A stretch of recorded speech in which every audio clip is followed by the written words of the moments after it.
Trong Đấu La Đại Lục, ở những diễn biến cuối cùng tại trận chiến giữa ba vị thần tại thành Gia Lăng Quan, khi đó với thần vị Hải Thần, Đường Tam trong tình thế đương phương độc mã, anh ấy đã không thể thắng được hai vị thần là Thiên Sứ cùng với La Sát.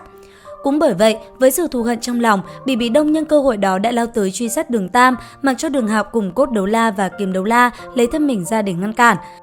Và trong trận chiến đó, kết cục với Đường Tam chỉ có một, đó chính là bỏ mạng tại không trung. Ở phía dưới, khi chứng kiến hình ảnh này, nước mắt mọi người không khỏi tuôn rơi, trong lòng ai cũng đều mang một nỗi buồn khôn xiết. Lúc này đây, cho dù là hoàng đế đến những người thân của Đường Tam, tất cả mặc dù không còn chút sức lực nào nữa, thế nhưng họ vẫn chấp nhận buông bỏ tất cả, kể cả là mạng sống của mình, trong đầu chỉ có một ý niệm, đó chính là đi tới khiêu chiến hai vị thần để trả thù cho Đường Tam. Ngay cả Áo Tư Tạp cùng Triệu Vinh Vinh cũng vậy, mặc dù họ không có thực lực cường đại để chống lại hai vị thần, thế nhưng họ cũng muốn làm gì đó cho Đường Tam. Bởi vậy, đi theo đoàn người kia, hai người họ liền nắm tay nhau tiến thẳng về phía thành Gia Lăng Quan. Thế nhưng, cũng đúng vào khoảnh khắc ấy, ở giữa hai bàn tay của họ, một luồng ánh sáng vô hình đột nhiên lóe lên, hai người vô tình phát hiện chính bản thân mình cùng đối phương lại có được một loại võ hồn dung hợp kỹ, mà loại võ hồn dung hợp kỹ này có khả năng giúp Đường Tam sống lại. Bởi vậy, ngay lập tức, Áo Tư Tạp cùng Triệu Vinh Vinh liền nói mọi người dừng lại. Sau đó, hai người cũng nói cho mọi người biết về võ hồn dung hợp kỹ của mình. Cuối cùng, khi đã chuẩn bị xong xuôi, bọn họ cũng lập tức bắt tay vào quá trình hồi sinh một vị thần. Nhưng theo đó, khi toàn bộ tinh khí thần của hai người theo cánh tay hòa vào nhau, một vòng tròn của hồn hoàn thứ 9 cũng liền sáng lên và bao phủ lấy cơ thể của hai người bọn họ.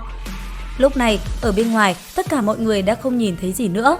Giờ đây, họ chỉ thấy một tầng hào quang đang bao phủ hai người kia mà thôi. Theo thời gian trôi qua, sau lưng hai người cũng liền xuất hiện bóng dáng của Cửu Thải Thần Nữ và Thực Thần.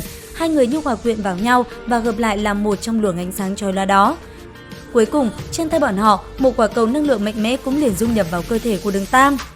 Nhưng theo luồng ánh sáng đi vào, vết thương trên cơ thể Đường Tam cũng dần lành lại. Thế nhưng, cũng đúng vào lúc đó, luồng khí thế lạnh lẽo trên người Tiểu Vũ đột nhiên xuất hiện, sau đó bao phủ toàn bộ nơi này. Thì ra, đây chính là Tu La Thần xuất hiện sau đó dùng thần lực của mình ngăn cách ấn ký mà La Sát Thần lưu lại trên người của Đường Tam. Còn ở bên ngoài, từ khắp nơi trên Hải Thần Đảo hay từ trên người những binh sĩ ở bên ngoài kia, một luồng ánh sáng nhấp nháy đột nhiên xuất hiện, sau đó hội tụ lại một điểm. Và điểm đến của nó chính là cơ thể đang nằm bất động ở chính giữa. Đây chính là tín ngưỡng của hàng ngàn vạn sinh linh đang cầu nguyện vì Đường Tam. Nhưng theo khoảnh khắc đó, trái tim của Đường Tam cũng dần có sức sống trở lại.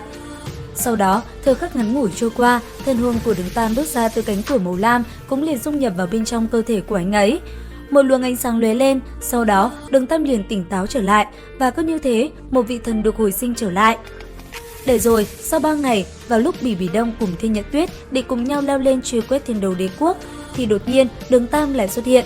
Sau đó, một cuộc chiến giữa ba vị thần lại một lần nữa nổ ra. Tuy vậy, cục diện của trận đấu vẫn là như thế, với thần vị Hải Thần, Đường Tam không thể nào đối chiến với hai vị thần mạnh mẽ kia được. Cũng bởi vậy, nguy cơ bỏ mạng lại đến với Đường Tam một lần nữa. Thế nhưng lần này, chỉ có duy nhất một người có thể đủ sức hy sinh về Đường Tam nữa thôi, đó chính là Tiểu Vũ. Và tất nhiên, vì người mình yêu, Tiểu Vũ cũng chẳng ngần ngại, ngay khi đòn công kích của Bỉ Bỉ Đông lao tới người Đường Tam, ở phía dưới, thân hình Tiểu Vũ như tia chớp, chỉ trong phút chốc đã lao tới và chắn trước người nam nhân kia. Thế nhưng, thật kỳ lạ, đúng vào khoảnh khắc đó, đột nhiên một luồng ánh sáng lóe lên, sau đó một luồng hơi thở lạnh lẽo bạo phát, một tiếng gào thét vang lên. Sau đó, thân hình Tiểu Vũ cũng hòa dần, dung nhập vào với Đường Tam và hòa vào làm một. Khi luồng ánh sáng đó tắt đi, lúc này đã không còn thấy Tiểu Vũ nữa, chớp mắt Bỉ Bỉ Đông, nàng chỉ thấy Đường Tam tràn ngập hơi thở cuồng bạo mà thôi. Và nàng hiểu đây là ai, thế nhưng ngàn vạn lần nàng vẫn không tin được, người ở trước mắt mình lại là Tu La Thần, vị thần khắc tinh của La Sát Thần. Còn Đường Tam có trong tay luồng sức mạnh cuồng bạo của hai vị thần, hai người đã khéo léo kết hợp và dùng song thần chiến song thần.